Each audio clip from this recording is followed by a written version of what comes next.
Live from London, it's Plank of the Week with Mike Graham. Good evening and welcome to Plank of the Week. It's the one show where you don't have to worry about judging anybody because we do it all for you. And tonight, ladies and gentlemen, for your delectation, I have a fantastic panel. I have, of course, Jeremy Kyle returning once again. Great to see you again, Jeremy. Thank you, my friend. Stephen Allen, stand-up comedian, he tells us. We'll see if that... Well, he's been sat down. He's been sat down so far, and he's not Will that funny Geddes to me. and Australia's very own Maddie Hale. Jeremy, you're going to start off with our beloved Prime Minister. Well, I don't think this can surprise anybody. In fact, when you go Keir Starmer, everybody goes, which one do you want? Right. Freebie gate? What do you mean? It's just Granny ridiculous. Harmer. One of the big things about this country, which for years nobody would talk about, is the problems we have with immigration. And for years, if you said that, you would, oh, it's racist, you can't say that. Migration, this week, this is astonishing, right?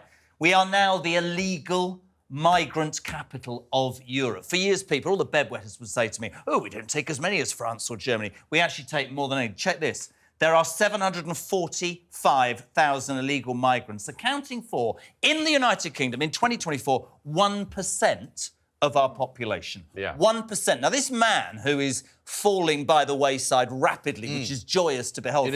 Forget freebie gate, forget all that. For me, and I know Mike and I have talked about this, he gave no plan to win that election. All he did, and somebody said to me the other day, the way you win an election when you are in opposition and the government is not popular is you tell people what's wrong with their lives and who's to blame for it. The thing is, he never gave an answer. I don't believe for 1 minute this idiot has any sort of plan to deal with this. No. I think he wants to pay lip service to every single different group under the tent of Labour. I think he's in real trouble. But this is not going to go away. And for all the people who say, you're being really unfair, you don't understand what it's like to live in war-torn Pakistan. Let me tell you, right?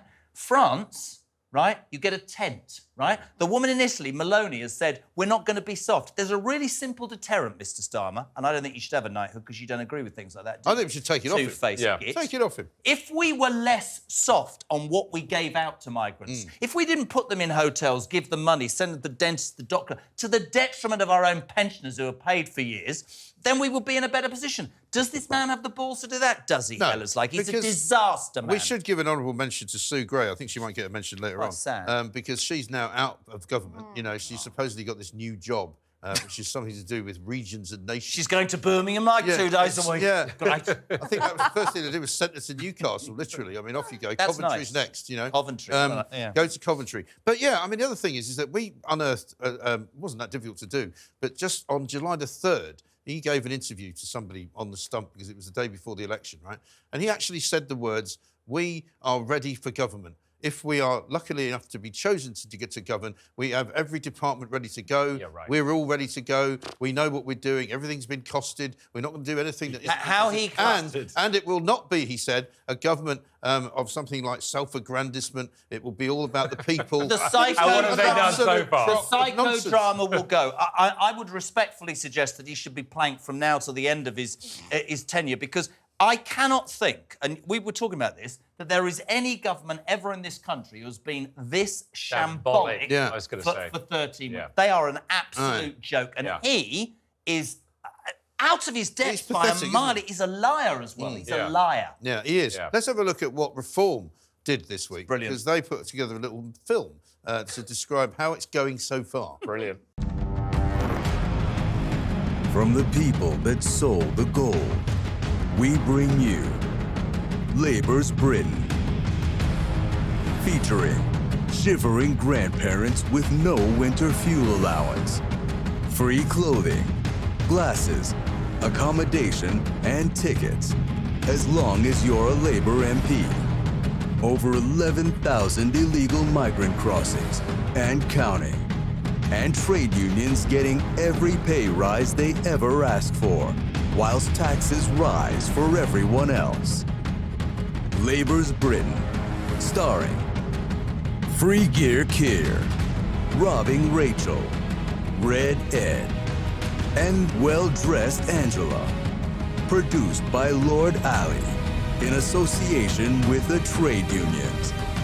Labour's Britain, out now. That's great. I like it. First ever AI Ads. political AI? commercial. Yeah. It's AI Yeah. political commercial. Did yeah. Reform commission it, I guess. Reform are way ahead of everybody else in terms of the use of their social media. Yeah. They're really good on it. Their use of popular kind of methods of technology. They're all over it, and they're really on top of their game. And that was based on something that Trump did. Yeah. Because I just don't all think the there's time. anything that you could look at over the last, it's 100 days on Saturday, isn't it? Yeah. And go, oh, do you know what? That's really impressive. It's been an absolute... You're quite a shambles. I think it's almost more than that, Jeremy. I think it's a case of, in the first 100 days, what have they done for us? Nothing. But What what they've done for us as a What do nation. you expect within 100 days? Not playing devil's advocate, but genuinely, what to expect within 100 days? I don't expect as many self-created cock-ups, and the optics are appalling. And listen, I said it all the time, Mikey as well, right? I don't care what anybody tells me. That winter fuel cut to pensioners will be his poll tax. In 5 years, they will not forget and in that. answer, It's to, in, money answer, from... in answer to your question, when Tony Blair came into power, they had 13 years or so of Tory government, but they actually did have a plan. Yeah. The difference with Tony Blair and this guy is that he had decent people around him. He was a conviction politician with a plan. But he said, right, we're going to do this, we're going to do that. He then did it. In the first 100 days, I can't remember exactly what they'd actually achieved, but you got the sense that they were running the country. No, most parties will actually just have some very quick wins right at the beginning to just reassure their electorate to say, you got it right, you voted us in. But Labour's achieved nothing, absolutely nothing. No. It's just been a trick. And also, all the things they said they would do, they haven't done. They said they would freeze the energy cost. It hasn't been frozen. The price has gone up. Steve. Yeah, I was going to say, to be fair to them, though... Why? Oh, wait, You're on the wrong show, mate. You're on the wrong show. Yes, out before you know what you're disagreeing with, because it turns out I might be taking the mickey. To be fair to them, Oh, it's humour, sorry. It is. It's Remember sit-down comedy. Yes. Keir Starmer had to unpack. And the guy's got a lot of suits. He So does. I imagine that the face, that would have been better if it would have been... Yes. He's a cheap- And he can't see much during the election campaign to create a plan because he didn't have any free glasses. Yeah. Exactly, Right. yeah. He's And he wearing didn't have free anything to ones. go to in those free suits. And that is the other thing, the hypocrisy liar. that they've been running all the way through, because we now know that all the things that they said about the Tories, when they said them, they were already in receipt of all this free stuff. Yeah. When they were having a go at Rishi Sunak for having a £180 coffee cup, Keir Starmer's already had a load of clothing. And interestingly, this week he said, I'm giving back the £6,000 worth of tickets. Oh, great. But that doesn't actually, that's whilst he was Prime Minister, that doesn't answer, what about the £107,500 worth of freebies you had whilst you were in opposition, whilst you were slagging off, quite rightly at that moment, the sleaze-ridden Tories. There was a poll out this week, I think it was 6,000 or 7,000 people. 60% of those people, when questioned to create a word to describe the new Labour government, said sleaze. That's the end of the road. Wow. That's not That's good. not going. But I think you're right about the poll also, tax thing. The latest poll shows that they're only 1 point ahead of the Tories. When they got elected, they were something like 18 points ahead. They've lost it all. I mean, this guy, it's an impressive record. I mean, nobody's done what this guy's done. I had a Labour junior minister on this week, Hamish Faulkner, who's the son of my Lord Faulkner, who, of course, used to be Charlie Faulkner, who's actually a pretty decent guy. He used to be Attorney General in Blair's government, right? But this guy, when I said, he said, people don't care about Sue Gray. They only care about our achievements so far. And I said, what are they exactly? And when he got to number 3 was creating GB Energy. And you're going, but there is no such thing. You might as well say I've created a fairy at the bottom of the garden, because it doesn't exist. It doesn't do anything. Even that was a con, because they announced those new wind farms, which will destroy 100,000 jobs around the Aberdeen area in the oil and gas and produce nothing. And they said, we're going to put GB Energy's headquarters in Aberdeen. So they absolutely know. Yeah. And by the way, he's a dangerous human being, that Ed Millipede. Red Ed. Red Ed. Well, with his ukulele. He's an Did you idiot. see that? He is. Oh, that He's guy. a complete He's been idiot. featured on this show. Steve, over to you. I promise not to interrupt you this time. No, it's all right. I'm here to watch as well as enjoy. And Sadiq Khan, I know it's cheating doing a Sadiq Khan suggestion, because it kind of means I'm going to win. Not necessarily. Well, it's a quite, lot of competition. It's quite strong. So the Bit latest... presumptuous on week 1, isn't it? yeah. I'm going to win. The latest of the... I know what happens on this show. Sadiq Khan, it's odds on, isn't he? He's always He's odds normally up there. solid option. Thank you. We This time- haven't had a bet on anything, Mike and I, or taken any freebies at all. He bought those glasses. The overlap of the Venn diagram of Sadiq Khan and Freebiegate, this is where I'm sat right now, because he has been in receipt of some freebie things. At this rate, the only people at an Oasis gig will be Labour MPs. Yes. They're getting so many free tickets. But he's had tickets to Taylor Swift, Madonna, Springsteen, some football, all in total. It's over 100 grand's worth of stuff. And at least with Keir Starmer, you kind of think Doesn't you might even be... like football. Well, he doesn't look like he enjoys anything. No. That's the thing. If I were given that many free things, I'd look happy. Right. Whereas he's always miserable. But at least with Keir Starmer, you get a sense that you might be buying some proper influence and power. What can Sadiq Khan do? He can turn the road of your enemy into a low-traffic neighbourhood. Yeah. That's about it. That's the power that this guy's got. But he's had Bond premiere tickets, ABBA. I mean, no wonder he's too busy to fix knife crime. Unbelievable. Wow. He's very busy, isn't he? But at least, as you said, with the Tories thing, it's baked in it. So the Tories kind of turn up and say, yeah, we're sleazy, but we'll try and cut your tax, right? Yeah, we'll take it. We'll get some free wallpaper, but, it's baked in. Keir Starmer made it his position to be, I am above reproach. Yes. Please don't try and reproach me. Because it turns out he's reproachable. He's not above reproach at all, as it turns out. Also this week, the big story in The Sun was Taylor Swift, not just the free tickets, but the Taylor Swift motorcade, right? Because we might all remember when she did the shows at Wembley, bizarrely, and this was actually captured by somebody that works for us at Talk, because he was outside his house where he lives near Wembley, and he's suddenly having a cigarette, looks out, sees was blue lights coming, a bit of a police chase going on. I wonder what's going on. I think I'll film this anyway. So then you see about 4 motorcycle outriders coming with the blue flashing lights. Then you see a police car. Then you see we're going to see it in a minute. Then you see 4 Range Rovers, right? And then you see another police car at the back, another couple of outriders. It looked like the King. He thought the King was going past, right? Because that was how big it was. It turns out it wasn't the King, it was Taylor Swift.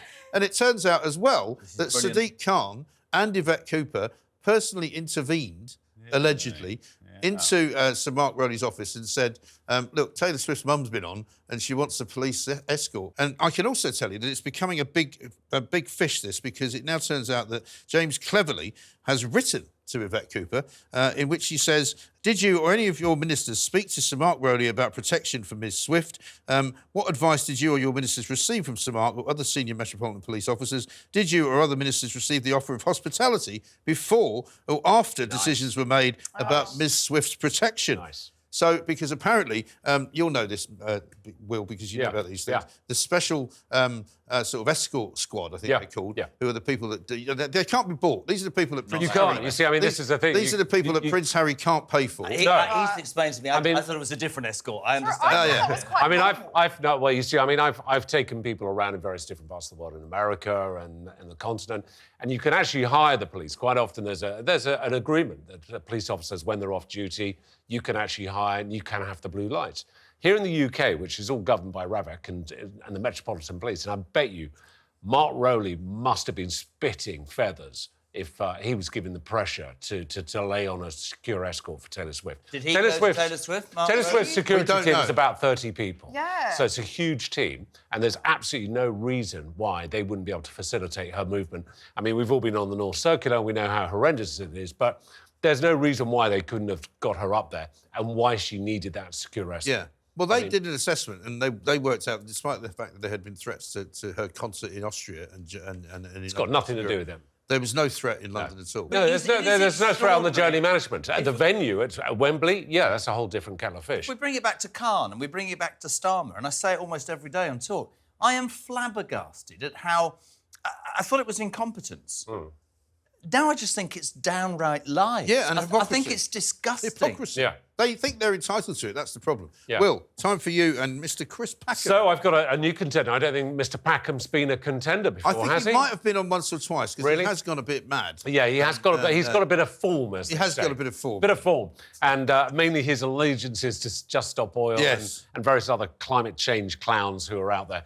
But in this particular instance, he's had a bit of a backfire on a libel case that he launched against a pensioner who was a proofreader for a publication called Country Squire, where they alleged that Chris Packham was trying to garnish support for a tiger conservation charity, which turned out, I think, allegedly to be bogus. So he was tied in with that whole thing. Anyway, Chris Packham goes on the warpath, badger baiting normally, but in this particular instance, pensioner baiting, ends up being sued for about, or suing for about 97 grand.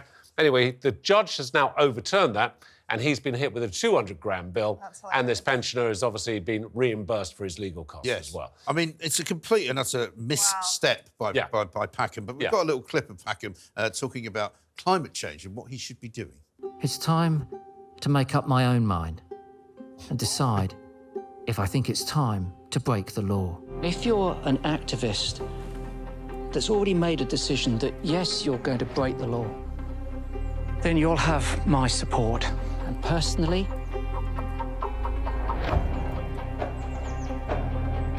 I think I've reached a point where I now consider it the ethically responsible thing to do. I think that's incitement, isn't it? It is. I think that's a criminal He should be locked offence, up, actually. shouldn't he? Sorry, Yeah. I don't want Yeah. anybody to think I've got a problem with Channel 4. That's allowed to be broadcast.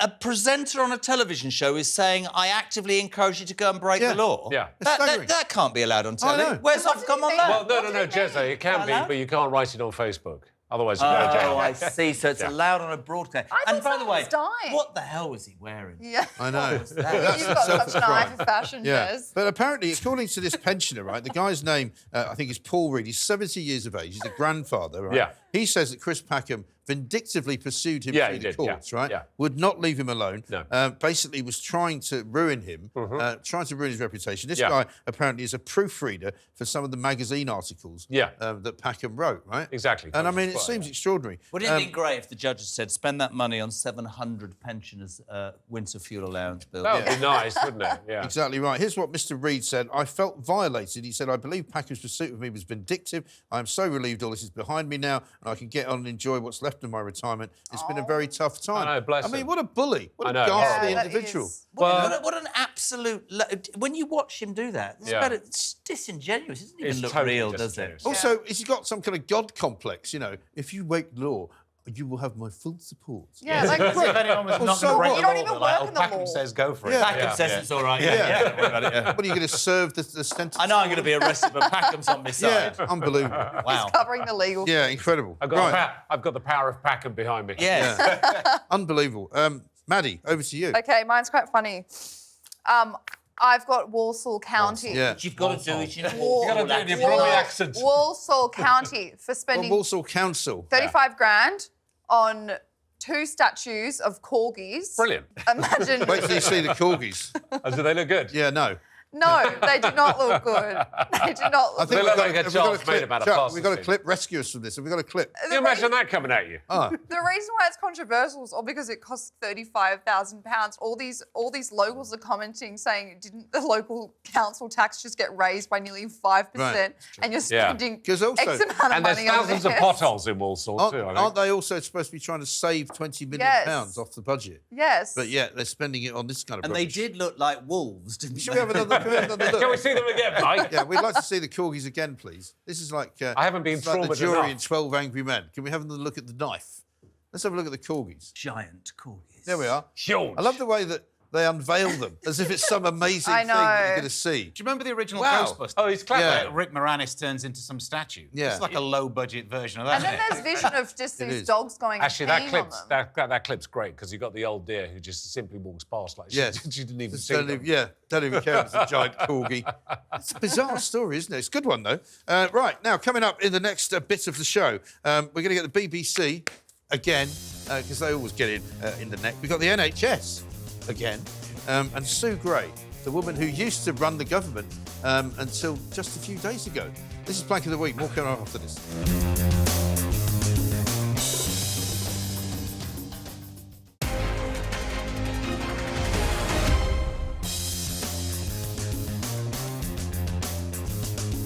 So here we are. We talked about Keir Starmer already. Welcome back to Plank of the Week, by the way.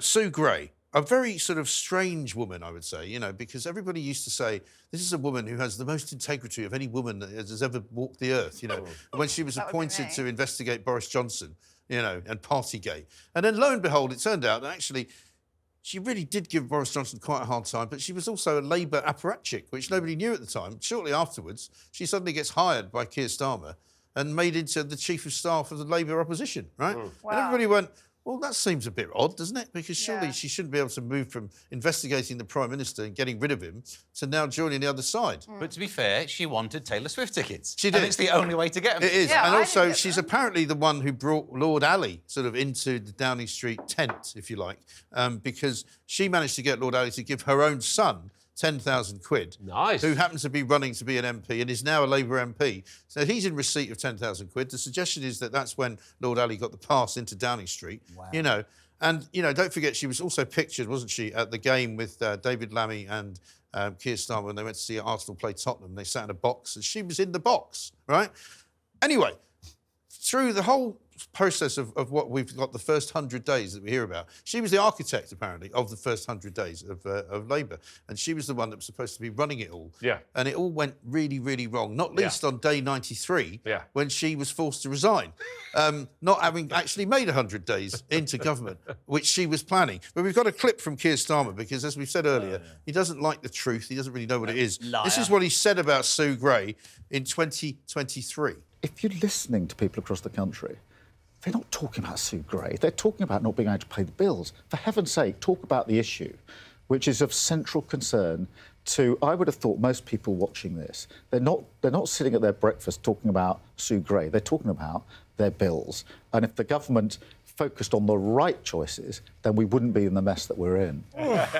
Sorry, most people are talking about their bills, you freeloading, two-faced piece of rubbish. Right. Honestly. Particularly the pensioners, they're talking about their bills, aren't they? But isn't it funny? It's almost as though Keir Starmer doesn't realise that when he gives these interviews, they're actually recorded, so that you can play them back later and see what he said. I think it proves categorically, again, taking it back to Starmer, because you're not winning. On a serious note, I think it shows the Sue Gray thing an appalling ability to make a decision, because I would guarantee, just my opinion, you might disagree, he picked Sue Gray to put one over on the Tories to score cheap political points because she brought Boris Johnson down. And it's bitten him on the backside, which they talked this week about, we need a reset. 93 days you need a reset. Who picked you all? Keir Starmer, which tells you everything about how bad a leader he is. Exactly. And it turns out as well that this woman, who was meant to be the greatest thing since sliced bread, actually isn't very good at anything. No. Because it turned out that she then got into a spat with this bloke, Morgan McSweeney, who sounds like some kind of character from Lord of the Rings, doesn't it? Where's Morgan McSweeney? There he is, over there. What's he doing now? Oh, he's reshuffling the cabinet in a radical way. That's what he's doing. You know, and I mean, he's now going to be worse than she is, right? I don't know what. We're suddenly all like, where's Gollum? Who's Gollum? I don't know. The whole thing's got weird. And all that. But so you just, they're in Downing Street, they're running the country, and all they can do is stab each other in the back and leak stories. And more freebies. And 10 grand for a sum. Yeah. Well, now we don't know. That was the other thing. Insane. That was the other thing. Sue Gray was a plank. The day that she decided, when they said to her, are you sure you want to be paid more than the Prime Minister? Because it's not really, you know, a great look. And people will probably, like, really scrutinise you for it. And she went, no, you're all right. Just give me 170 grand. It was just a bit over, wasn't it? It wasn't like it was 3,000 more. You could have been you know, you can get that in free glasses where she worked. So you could have just been paid slightly less. Wouldn't have been a story. Right. Maybe she's still And they become the story. Like Cummins became like Alistair Campbell. And now I'm going to have to do this every time I mention him now. Oh, Morgan McSweeney. he's not telling us. You know who he reminds me of? The Pirates of the Caribbean, the little boy. Jim, why are we all doing that? Has he got a parrot? Has he got a parrot? But it gets worse. His wife, right, is also an MP. Whose wife? Morgan McSweeney's wife. Mrs. McSweeney. She's an MP, right? Or is she an MP too? And guess what? She's in Scotland. She's an MP from somewhere in Scotland. Oh, God, hold on. Off the knock, but she's the private secretary to guess who? Keir Rachel Starmer. Reeves. I mean, you know, it's so nepotistic. it's like so incestuous. Hello, Mrs. Reeves. How are you now? They don't have to go very far to see each other. You know, it is ridiculous. But I mean, it's comedy time, isn't it? Anyway. But they're all at it, aren't they? They're all into it. All of them. And Sue Gray as well. The thing that she also got completely wrong was the fact that she said after she left, she was basically hounded out by, you know, this boys' club of people who wouldn't let her do her job properly. So she, even now, she's been given this ridiculous title of, you know, envoy Envoy to Birmingham, Your Honour. of the nations and regions. She's got this non-job, right? But she's still leaking to the Times because friends of Sue Gray said she was really, really good at her job, but they just wouldn't let her do it. Just stop leaking. Yeah. Just stop it. Which tells you everything about the whole Anyway, show. Jeremy, over to you. The lovely BBC. Start with the accent. No, I'm the BBC because I'm going to win. You're the NHS. I'm up You're against the this NHS. guy. This was extraordinary, and I'll make it really quick. The BBC has been for years known, Mikey, as this biased, they seem so intent to be woke and politically correct. And if, they still refuse to call, a proxy terrorist group funded by the mad mullahs of Iran. Yeah. They won't call Hamas a terrorist organisation. No. They call them militants. Everybody knows, of course, that it was the October the 7th anniversary this year. And, of course, this week. And, of course, everybody has their opinions. It was an extraordinary thing on the BBC News the other day. They literally ran clips, live footage. No, they ran the whole thing live. They ran the whole 40 minutes. The whole lot of it. Iran's supreme leader, the Ayatollah, 40 minutes, slagging off Israel. If that is not anti-Semitism, right? Yeah. From basically what our state broadcasts, and we wonder, and I've spoken before and been slagged off on social media, I have many Jewish friends and we all have opinions. But for me, it's a democratically elected government in the middle of the Middle East and the only one. But if you've got your state broadcaster advocating 40 minutes of anti-Semitism, what hope have you really got? And also, as a broadcaster, you really pick and choose what press conferences, what live streaming you take for as long as 40 minutes. Yes. You're hardly even taking a whole Prime Minister's press conference. I mean, they probably wouldn't have taken the last press conference from Keir Starmer if it lasted for an hour. You dip in and cut out. off after half an hour. That tells everybody what they think and what they want. But that's why the BBC is as unpopular as it is. I think it's even more insidious than that. I mean, yes, they gave the Khomeini this 40 minutes diatribe of anti-Semitic ramblings. Right. The October the 7th attacks, whether people agree or they don't, and they're supporting Palestine. What people don't understand is Al-Qaeda trained the Hamas, who undertook that attack, and Iran sponsored the attack. Right. Yes. And they're still, basically all the BBC Israel are doing, on their own now. Yeah, BBC are just simply condoning the October the 7th attack. One of the quotes from him was that the attack on Israel was justified. Yeah. Well, on what basis? On what grounds? Other than the fact that you want to see Israel demolished. But don't worry, the students are wearing their T-shirts. But they're directly aligned to Al-Qaeda. So, I mean, and Al-Qaeda is a recognised threat since 9/11, even before then, but on the public sort of... I think the BBC's an appalling... It really is. It really is. We've got to stop paying for the licenses. Sayed Ali Hosseini Khamenei, which is his full name, has been the second supreme leader of Iran since 1989. Yeah. Right? So he's been there quite a long time. And he ain't going anywhere soon. But let's have a look. Actually, we're going to go to Australia for this. This is the Australian reaction to the BBC showing that nonsense. The BBC has been slammed after broadcasting the Supreme Leader of Iran's Friday prayers, in which he praised the October 7 terrorist attack on Israel. Yeah, the state broadcaster gave 40 minutes, would you believe, of airtime to the Ayatollah's sermon. At one point, the BBC's breaking news headline said Hamas's October 7 massacre was logical and legal. Why on earth would the public broadcaster do such a thing? No. Except they're so captured by ideology and so filled with hatred for their own civilisation. Absolutely. Well, I never thought I'd say this. Fair play, well said. To an Aussie, mate. Come on. To my former colleague. But where are the people in the BBC saying that? Where are the people? I mean, if that Any people in this country saying that at all. Exactly. Because if you're working for the BBC, surely you should be running into somebody's office and saying, what the hell are we doing? Yeah. And I was actually on the air. And I made the announcement at the same time, and I said, by the way, if you're watching us here at Talk, we can guarantee you we will not be bringing you, the prayers on a Friday from the killer Ayatollah in Iran. But maybe after that, they're going to pop across to Kabul to see what the Taliban are up to on a Friday. Get an update from them. But it's also a couple of executions. I mean, I've got a lot of. I've been into Iran, and I've got some very, very good Persian friends. And what people don't really understand is that they're all being oppressed. It's a dictatorship where he's trying to impose Sharia law. It is not a democratic environment or a democratic country where people can elect. Where I don't understand he is the supreme leader. And the unwashed who walk up and down in their T-shirts, right? Do they actually understand the semantics of the very countries that they apparently completely tell us all every day you don't understand? I don't like what I see as happening. But these people want to go and live under one of these organisations and then come back here. You wouldn't be saying what you're saying now. Yeah, I mean, if any of them actually went down there, I mean, the vast majority, they'd be skydiving off the top of buildings. Yeah. Yeah. Steve. Appalling. Oh, NHS. Now. Oh, I thought you had something to say about Iran. Yeah, definitely. We haven't moved on yet. 40 minutes. The idea of the only time you take anything live for 40 minutes is if you need to nip to the loo and you've got problems. Do you know what I mean? In the old days working on radio, a Bohemian Rhapsody could get you a wee bit. Yes. If you need 40 minutes, they want to check that newsreader and make sure there's enough fibre. Absolutely right. I mean, I think even for those of us who know that the BBC is absolutely encaptured, as they said in Australia, by this kind of ideology of anti-Semitism, even for them, people in our office were going, "What's going on? What are they doing? Why are they taking it live?" Because I mean, Sky actually took a little bit of it, but they broke away. They didn't carry the whole thing. Sky, do you remember Sky? Well, remember that? Yeah. Much. No, I know. I had a dish once. Did you? That's what I've heard. Did you marry her? Hey! I was going to leave it. I was leaving that one hanging for you. You did. I just knocked them up there for you. Anyway, you want to talk about the NHS? Apparently. I do want to talk about the NHS. So go for it. Let's have a moan about it, because the NHS famously, they're an institution with a lot of time on their hands. And what they've done with that time is looked at who can open a fish and chip shop in Wales. There's a fish and chip shop that's been said it can open as long as it sells a range of fruit and veg. Why? Because of health. Can it be? Is it deep fried carrots? Well, I mean, look, I would say the potato is a vegetable. The haddock is considered a vegetable in Scotland. So there are ways around this, but it's all because they don't want people getting too fat. So they thought carrots. you can sell all that stuff, and you've got to have a range. That's so mad. No one is going to. All that's going to happen is at the end of the day, you've got a lot of fruit and veg to throw away. No one's turning up and going, "Oh, it's after some fish and chips." Yeah. But now I've seen that, I'll have a salad. I'll have a salad. No one's doing it. So it won't have any impact. It won't help at all. They've got to reduce and their a jumbo Savoy.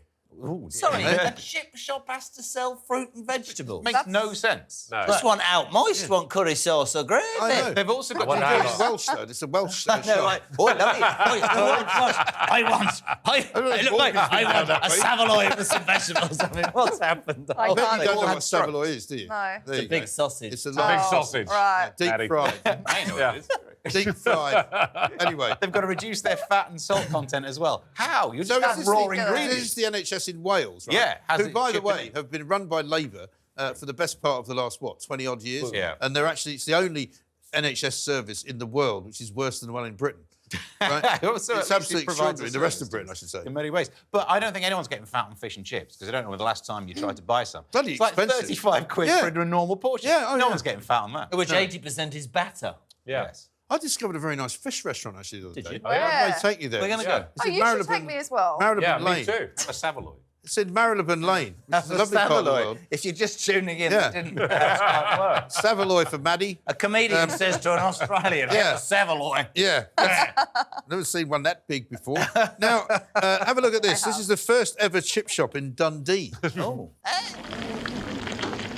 Churchill called them the good companions. They're more than a meal. They're part of a way of life, a social bond, a symbol. An ingredient particularly of Saturday night, though any night can start or end in the bright, sizzling friendliness with a friar's shop. This meal is such a British institution, it's a bit surprising to learn that until about 80 years ago, nobody in this country had heard of fish and chips. Yeah, this is from 1964. I don't know where Chuck... I thought this was a delicacy 1964. for generations. It has I been. was- Yeah. Oh. Yes. Do you know what Old Dundee is famous for? Cake. You could say jam. Cake. Heroin. It's the heroin capital of Britain. Nice. Brilliant. In fact, Some it's of the that heroin in your fish capital and of chips. Europe. I love it. Yeah. Yeah, Fabulous. helps you lose weight. And it's... Heroin. If you balance the fish and chips and heroin, Oh, just right, yeah. you'll be what a spot good on. Throwing a bit of a Policy, Zenpic, Steve. you're absolutely away. Absolutely You should go right. into I politics. think Steve for next health minister. Yes. Solved it. Well, he'd be better than West Streeting, to be fair. I mean, he hasn't done anything either in 100 days. Anyway, what have we got next? Oh, coming up, we've got Will Geddes on the ECHR, which is coming up next. And also, Maddie's got something from a supermarket. We'll bring you back to Plank of the Week after.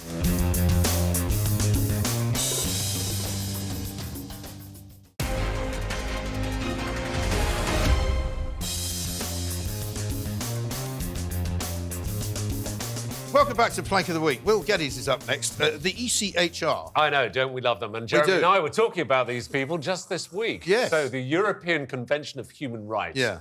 Which sounds so vitriolic and sounds so sensible, but is affording Albanian criminals, one very notable one who was sentenced to 2 years in prison here for burglary, had arrived in the country illegally in the back of a lorry, then was released for compassionate reasons to go back to his mum who was dying back in Albania after 3 months, I think, of serving, or 6 months of serving, and then managed to smuggle himself back into the country, where he married his Lithuanian girlfriend and then could take a stake as a British citizen. No, had a baby. And had a baby, yeah, but that's the reason why, under lovely Article 8, which is the right to privacy and family life. Right. Now, I thought when we voted for Brexit... Sorry. What about the rights of the people whose house he burgled? Well, exactly. And also, there's some nice footage going around social media at the moment of him in his Ferrari. Yeah, that's a different guy. That's another is that another one? That's yeah, a different Albanian, yeah. Okay, he's driving around a £300,000 Ferrari. Which is particularly nice. He's been deported twice, but he keeps coming back.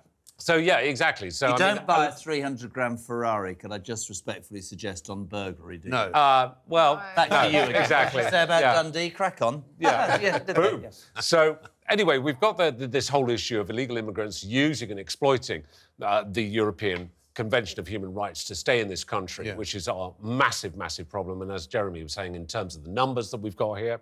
But there's even more insidious element, which is a revisit by them to try and prosecute members of our special forces, the SAS, the SBS and the Special Reconnaissance Regiment, for claims against maltreatment or mistreatment by them in various different operations. Now, we've got the good, bad people who are going after the bad, bad people, and they are being prosecuted. And we've seen this before.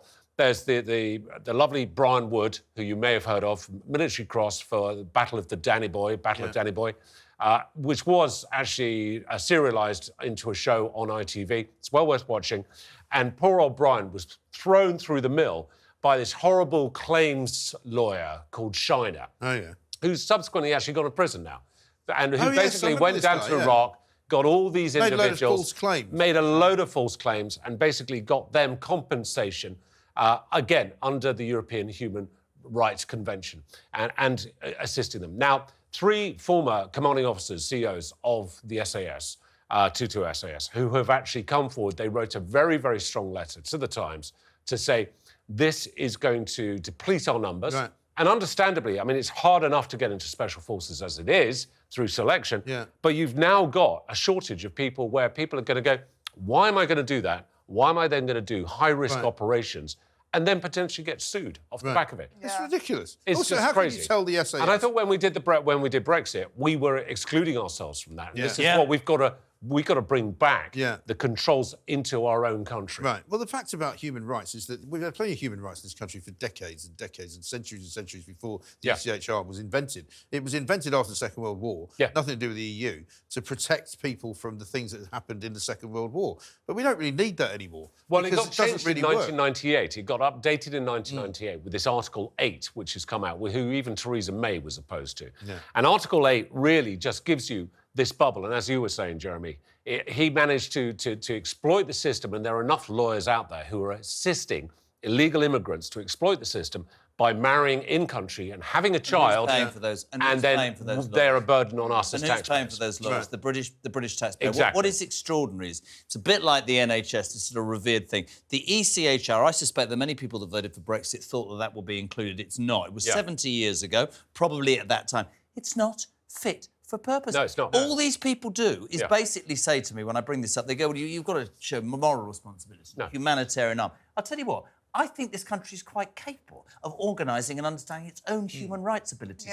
This court, this law, those judges are denying us the opportunity to make decisions in our own country. It needs to go. Exactly. What I don't understand about this particular case as well, if Article 8 has, the right to a family life, well, everyone involved in that family has the right to live elsewhere. You wouldn't be separated. Have the family, Go back to where you came from, in Albania, and have a family there. It's perfectly nice. And be a burden on their tax. No, it's a war-torn place. You only get a No, Albania's not. I mean, are you sure they're not at war? No, it's actually Albania's fine since the Bosnian conflict. Yeah, it's quite a safe country now because all the gangsters have come to London. Yeah. To run the coke, to drive Ferraris. To drive Ferraris, yeah. Maybe it's the right to drive a Ferrari. Well, most have organised, without wanting to blemish the entire Albanian community, but a vast majority of organised crime in this country is run by Albanian mafia. And it's not just in this country, it's all over Europe, you know. Anyway, Maddie, over to you. Well, I don't know if I'm nominating Waitrose or the woman in this one, but a woman a 42-year-old woman has been hospitalised. When she went to a Waitrose in Bath, she claims that a cauliflower fell from the fourth row of a supermarket shelf onto her head and she suffered a concussion from it and therefore couldn't work. And she's been quite triggered by this. And so Waitrose apologised, and I think they gave her a £25 voucher. And, Brilliant. And 25 quid. That's a lot. 25 quid. And we'll get you 3 things in Waitrose, and then 3 things in Waitrose of any shelf. That's not true, actually. I shop in Waitrose all the time. You get plenty for 25. Really? Yeah. I can get you 5. You are a chef. Okay, you get 5. Yeah, you get 5 bottles of wine for 25 quid in Waitrose. Yeah, it's going to be rotten wine. That's what you're shopping for. But then they gave her an £8 for a taxi ride home. Anyway, I think that's more than generous. Cauliflower. Sorry, we've got to a point where some woman, a cauliflower fell on her head. Assaulted by a cauliflower. Yeah. What a Quite load traumatized. She literally said, was spark out on the floor. She said, I was very unwell and I'm still suffering and unable to work. I don't know how the cauliflower fell, but they should not store I can't heavy. work because the cauliflower landed on me head. And then Waitrose had to issue a statement to the Daily Mail, which they obviously were quite confused why they had to do that. And they said, our customer was seen immediately by a trained first aider at the time of the accident. I'm sorry to hear she is unwell. It's ridiculous. Short is she, because cauliflowers are not stored particularly high, are they? I've never seen them. I've never seen them. Yeah. No, they said that she said like the 4th shelf or something. But Really? am I crazy? Are they heavy? I don't recall. No, in fact, cauliflowers are, I mean, if you get a really big one, it's about that size. Was But it imagine- frozen, though? Imagine if it was a watermelon. You know, Yeah. they don't really sell those in Waitrose very much. Or a this time of year. pumpkin. Or a pumpkin. This Yeah. time of I year. bought a pumpkin That time when of I year. was last in Waitrose. That time of Like, year. do you like the I bought one. topicality I brought? You could, no, it's very good. If you drop that on somebody's head, I could Yeah. see, but not a This cauliflower. is an But this example is of a a country where cauliflower. people will do anything. Yeah. To Do you know what's going to happen now, right? The next time you go to a supermarket, there's going to be people hurling vegetables at each other to see if they can get I was going to say, conversation. I'm going to do that when I get back to my office. cauliflower at me. Morgan. Morgan, where's my carrot? This is what the NHS in Wales is wrong. If you put stuff like that in a fish and chip shop, someone's going to die. Yeah, exactly. Stick to the fish and chips. You're absolutely Dangerous. right. Unless it's battered. Dangerous stuff. Yeah, well, it would get battered. We're getting nearly to the end of the show. Coming up, I give you my final nomination, and it's a man who used to be First Minister of Scotland, believe it or not. And then we'll choose the winner as well. This is Plank of the Week.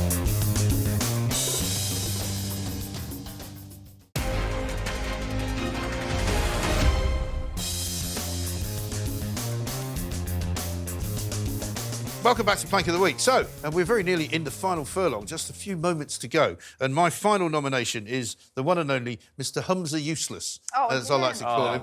He hasn't been in it for a while. Is he still around? He is still around. Every Well, time I'm on the show, he's here. yeah, well, the thing is, he still bothers me, right? Even though, luckily, he's not running Scotland anymore. They've given that back to John Swinney, who used to run it years ago. Can we see the scooter instead? Yeah, well, of course. We're showing that. But, you know, you've got Indulgence. timing is everything, Will. You know, you've got to wait for me to introduce it.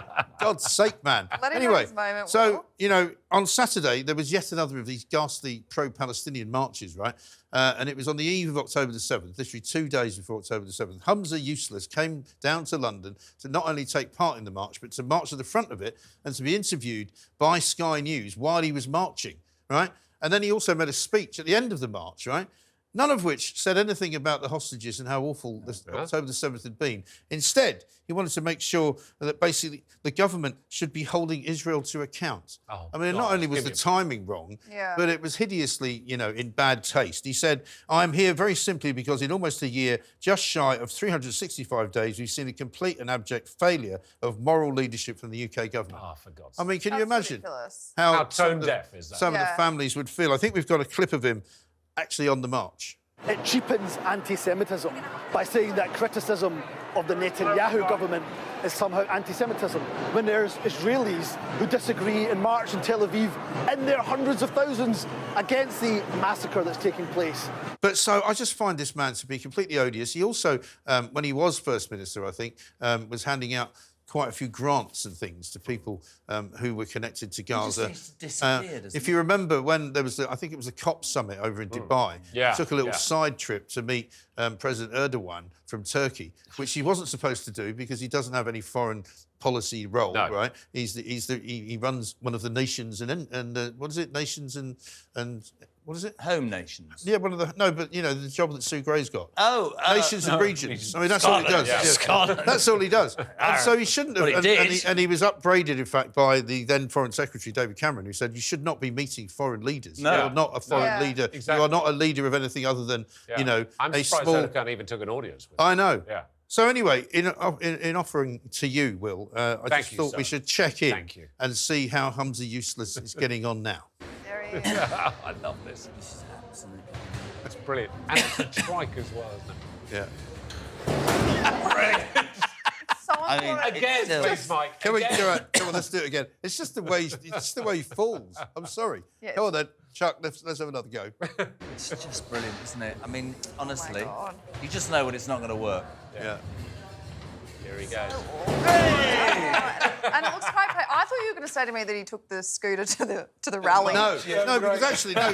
Did he manage to walk? I thought you were surprised he was able to walk and be interviewed at the rally without falling. That would be toned down. That would be. You know who does deserve a cauliflower to the head? Yeah, he does. Well, exactly right. But of course, we wouldn't encourage anybody to be violent on this show. Because we're No, not. of course not. Because, We're of all course about not. protecting. It'll trigger me, and I might have to sue Waitrose. Yeah, exactly right. Now, so, I mean, we have quite a lot of really, really good nominations here. Yeah. Obviously, Sadiq Khan is not a bad one. Not a bad one. Quite current. The BBC, also good. I think Keir Starmer, again, difficult to say no to that. Cauliflower. The cauliflower, no, I don't think it's as good. Rude. It's European not as good as... Convention. Yeah. Human rights. Yeah. I mean, I don't know. I think it's... Chris Packham. I think it's between the BBC and Sue Gray, actually. Actually, no, I think it's probably BBC. agree with you on that. Should we have a vote? BBC. Why don't we have a vote? They should vote because we're... You can have a I vote. actually think you it's can... the BBC. BBC. BBC. Yeah. Well, I'm against anything that's like... Not Sadiq Khan. No, anything that's... Say anything that's state-funded and useless, so you can pick either one. Yeah, you can, actually. That's true. I don't know. I can't, it's hard for me to give myself the Come win. on, mate. Go on. You see the excitement on my face at the thought the Right. BBC's going to win. I'm Come not on, let's voting. give it to Jeremy. Come on, the BBC. Jeremy. The BBC. I mean, well, to be honest, broadcasting 40 Yeah. minutes of anti-Semitism, a state Yeah. broadcaster, Right. is Agree. disgusting. It is. And for that, the BBC, you get... Oh. Where's the noise? You get blanket win. Where's the noise? Try it again. I'll give you one more chance. don't get that, or the else BBC, I'll do you? beat you around the head with it. Hey! Well done, everybody. Thank you to Jeremy. Thank you to Steve. Thank you to Will. And thank you to Maddie. Yay. We'll see you the same time next week for more plankery.